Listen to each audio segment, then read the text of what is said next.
प्रिय विद्यार्थियों, सुप्रभात। गायत्री विद्या मंदिर उच्च माध्यमिक विद्यालय सांचौर के यूट्यूब चैनल पर आपका स्वागत है। और आज हम किस तरह आखिरकार में हिंदी में आया, इसके ये जो संस्मरण है, गद्य लेखन है, इसके लेखक है शमशेर बहादुर सिंह। इस पाठ का भाग 2 आज हम पढ़ेंगे, पार्ट 5 का। और इससे पहले पार्ट 5 का जो भाग 1 हमने पढ़ा है, किस तरह आखिरकार में हिंदी में आया, तो शमशेर बहादुर सिंह जो है किस प्रकार से हिंदी में लेखन कार्य करने लगे, क्या क्या घटनाएं उनके जीवन में घटित हुई और किन किन समस्याओं का सामना उन्हें करना पड़ा हिंदी में लेखन कार्य करने हेतु, किन किन की भूमिका उनके जीवन में रही, यहाँ पर इसका परिचय हम पहले जान चुके हैं। और इसके लिए मैं थोड़ा सा रिपीट कर देती हूँ। ये जो संस्मरण है, किस तरह आखिरकार में हिंदी में आया, शमशेर बहादुर सिंह का। तो यहाँ पर संस्मरण यानी पुरानी स्मृतियाँ, जो यादें हैं, उन्हें लेख के माध्यम से अभिव्यक्त करना। यहाँ पर लेखक ने ये जो संस्मरण है, इसमें कवि हरिवंश राय बच्चन की संवेदनशीलता और लेखक की उनके प्रति आत्मीयता को व्यक्त किया है। इस गद्यकार के सादा व्यक्तित्व और जीवन में जो भी संघर्ष किए गए हैं, वो इस पाठ में उसका वर्णन किया गया है। किसी बात से यानी लेखक जब दिल्ली आता है तो उसका वर्णन है। फिर बच्चन जी से मुलाकात होती है, हरिवंश राय बच्चन जी से, ये हम पढ़ चुके हैं। लेखक का देहरादून में अपनी ससुराल की ही केमिस्ट की दुकान पर कंपाउंड्री सीखना भी हम पढ़ चुके। फिर है बच्चन जी की स्मृतियाँ, आज हम ये पढ़ेंगे। उन दिनों बच्चन जी की सब जगह, बच्चन जी से मतलब है यहाँ पर हरिवंश राय बच्चन जी की सब जगह धूम थी और यानी उनका सब जगह वर्चस्व था। एक बार जोर की आंधी आई थी और बड़े बड़े पेड़ गिर गए थे, टीन की छतें उड़ गई थी। बच्चन एक गिरते हुए पेड़ के नीचे दबने से बाल बाल बचे थे। इस तूफान से भी भयंकर तूफान उनके मन में था, ध्यान दीजिएगा।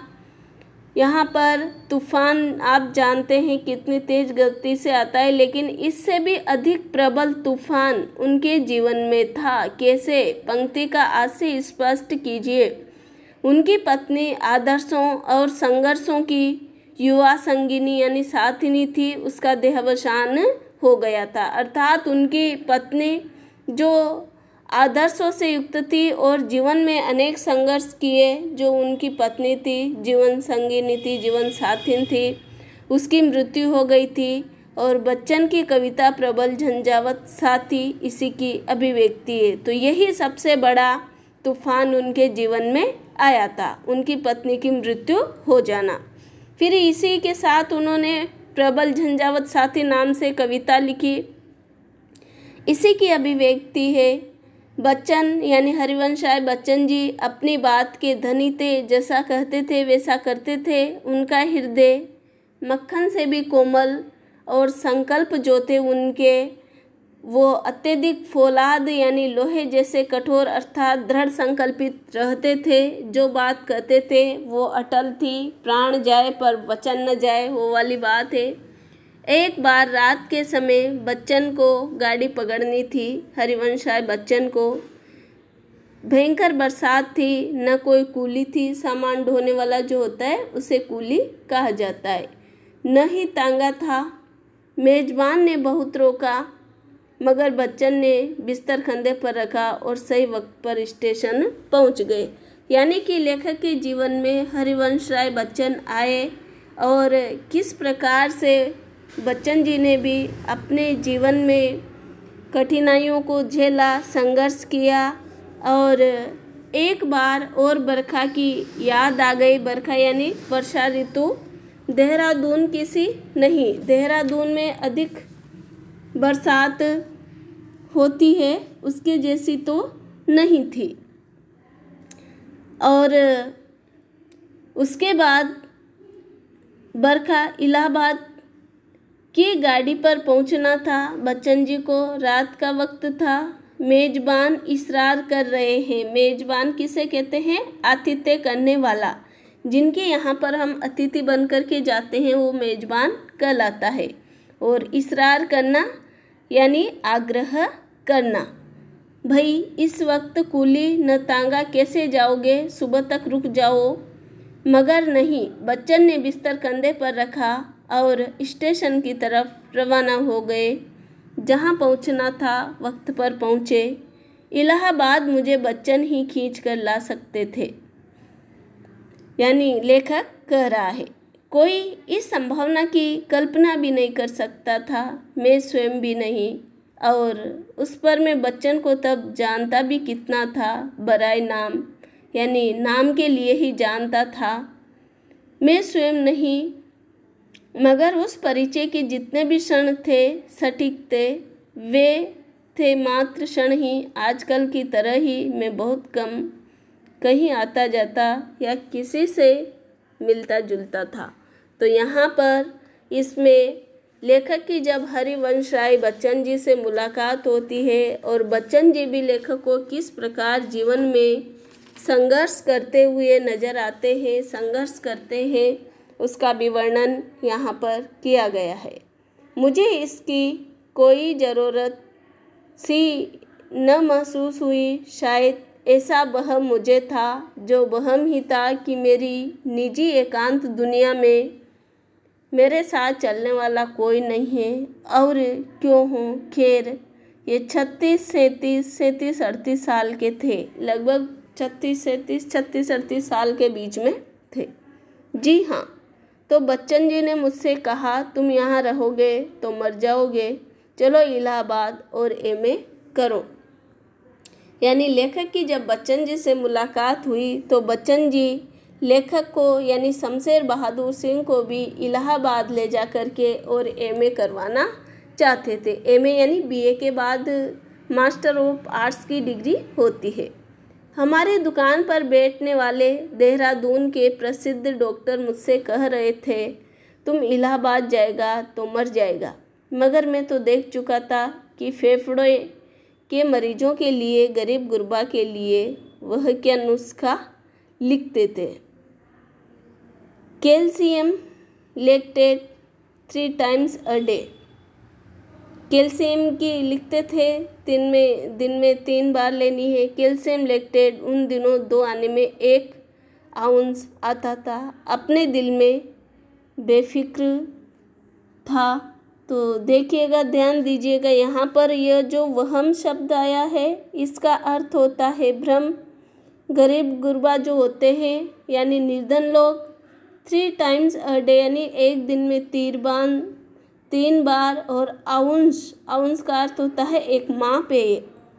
बेफिक्र यानी निश्चिंत। इलाहाबाद आया तो बच्चन जी ने क्या किया। बच्चन के पिता मेरे लोकल गार्जियन के खाने में दर्ज हुए। गार्जियन यानी संरक्षक, लोकल यानी स्थानीय। गार्जियन कौन होते हैं? संरक्षक, हमें शरण देने वाले, हमारी रक्षा करने वाले, सुरक्षा करने वाले। और दर्ज हुए यानी लिख लिए गए। यहाँ पर उन्होंने उर्दू फारसी की सूफ़ी नज़मों का एक संग्रह बड़े स्नेह से मुझे दिया। उर्दू फारसी भाषाएं ये सूफ़ी है। इस्लाम को मानने वाले जो संत होते हैं उन्हें सूफ़ी कहा जाता है। नज़्म यानी कविता, अरसे तक यानी बहुत समय तक, और एक अर्थ में अब भी है। बच्चन ने एमए प्रीवियस और फाइनल एमए 2 साल में किया जाता है। पहला साल जो होता है प्रीवियस कहलाता है और दूसरा साल फाइनल ईयर। तो दोनों सालों का जिम्मा यानी जिम्मेदारी ली और कहा देखो, जब भी तुम इस काबिल हो जाओगे यानी तुम्हारी नौकरी लग जाएगी तब मेरे पैसे वापस कर देना। चिंता मत करो। न इस काबिल हुआ और न ही मैंने चिंता की। तो यहाँ पर बच्चन का प्लान ये था कि मैं किसी तरह एक काम का आदमी बन जाऊं। और उनके स्वयं अंग्रेजी में फाइनल कर लेने, 10 साल की मास्टरी के बाद और टीबी कर लेने के मास्टरी के बाद बीटी कर लेने के साथ साथ में यूनिवर्सिटी से डिग्री लेकर फारिग हो जाऊंगा। तो फारिग यानी मुक्त हो जाऊंगा। कहीं पर पैर जमा कर खड़ा हो सकूंगा, सो कहाँ होना था। कहीं ना कहीं ये बात पिताजी की सरकारी नौकरी को देखकर मेरे दिल में बैठ गई थी कि नौकरी नहीं करनी। मैंने कभी कोई तर्क वितर्क अपने आप से नहीं किया और मेरा ख्याल है अब मैं साफ साफ देखता हूँ, कह सकता हूँ कि बस घोंचूपने की हद थी। घोंचू बोलते हैं ना, जो ऐसा ही होता है जो कुछ काम धंधा नहीं करता। और यहाँ पर देखिएगा बीटी का अर्थ है अध्यापन के प्रशिक्षण की डिग्री, और पैर जमाना मुहावरा है मजबूती से खड़ा होना, किसी काम धंधे से लगना, दिल में बैठना, मन में पक्का निश्चय होना।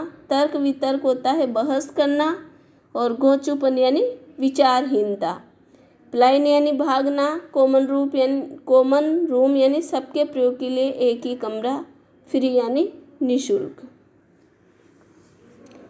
हिंदू बोर्डिंग हाउस के कॉमन रूम में एक सीट मुझे फ्री में मिल गई और पंत जी की सहज कृपा से यानी सुमित्रा नंदन पंत जी की कृपा से इंडियन प्रेस से अनुवाद का काम भी यहाँ पर लेखक को मिल जाता है। तो अगर सचमुच कोई बात मेरी समझ में आती थी तो एक ही थी कि अब मुझे कविता गंभीरता से लिखनी है। यानी धीरे धीरे लेखक की रुचि कविता लिखने में जागृत हुई, जिससे कि मेरा रब्त बिल्कुल छूट चुका था। रब्त यानी संबंध या रिश्ता बिल्कुल टूट चुका था। भाषा और उसका शिल्प लगभग अजनबी से हो चले थे। यानी लेखक पढ़ने से बिल्कुल हट चुका था। आखिर हिंदी फर्स्ट फॉर्म तो मेरी कभी रही नहीं थी और घर में खालिस उर्दू के ही वातावरण में पला था। तो यहाँ पर हिंदी से लेखक का दूर दूर तक कोई संबंध नहीं रहा था। और फर्स्ट फॉर्म यानी पहली भाषा, यहाँ पर देखिएगा, ध्यान दीजिए, फर्स्ट फॉर्म शब्द आया है, इसका अर्थ होता है भाषा, तो मेरी कभी नहीं रही थी। और घर में खालिस यानी शुद्ध, खालिस का अर्थ होता है शुद्ध उर्दू के ही वातावरण में मैं पला था।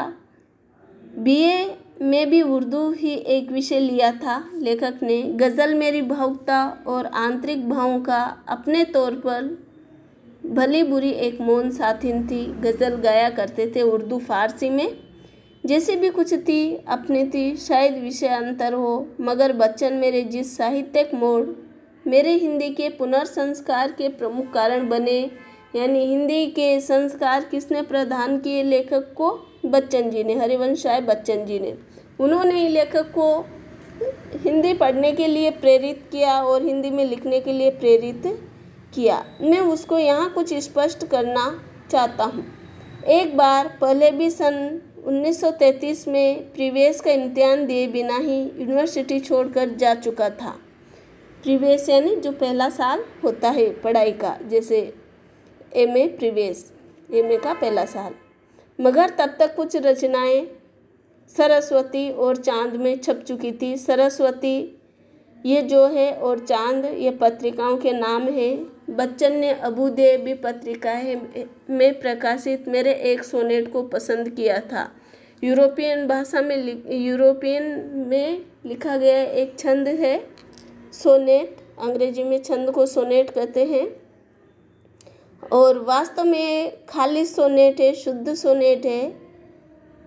सन 1937 में भाषा यानी हिंदी मुझसे छूट सी चुकी थी। अभिव्यक्ति का माध्यम मात्र या तो अंग्रेजी था या फिर उर्दू की गज़ल। हाँ, आज एक बात के लिए मैं अपने पछाई सीधे साधे जाट परिवार और अपने बच्चन के युग को धन्यवाद देता हूँ। यानी कि लेखक अपने साथ जो भी थे जिनका महत्वपूर्ण योगदान रहा उन्हें धन्यवाद देना चाहते हैं। पछाई यानी पश्चिम दिशा का। और किसी भाषा को लेकर कोई दीवार मेरे चारों तरफ खड़ी नहीं थी जो मेरे हृदय या मस्तिष्क को घेर लेती। अफसोस इतना ही है कि मैं जमकर कोई साधना भाषा या शिल्प की नहीं कर सका। तो यहाँ पर दीवार यानी बाधा घेर लेती यानी स्वतंत्र रूप से सोचने से रोकती, जमकर यानी पूरा मन लगाकर। और साधना से अर्थ यहाँ पर अभ्यास, चेतना, विवेक, मस्तिष्क। कहने का भाव यह है कि लेखक मन लगा करके और हिंदी में लेखन कार्य नहीं कर सके। आज का भाग इतना ही। धन्यवाद।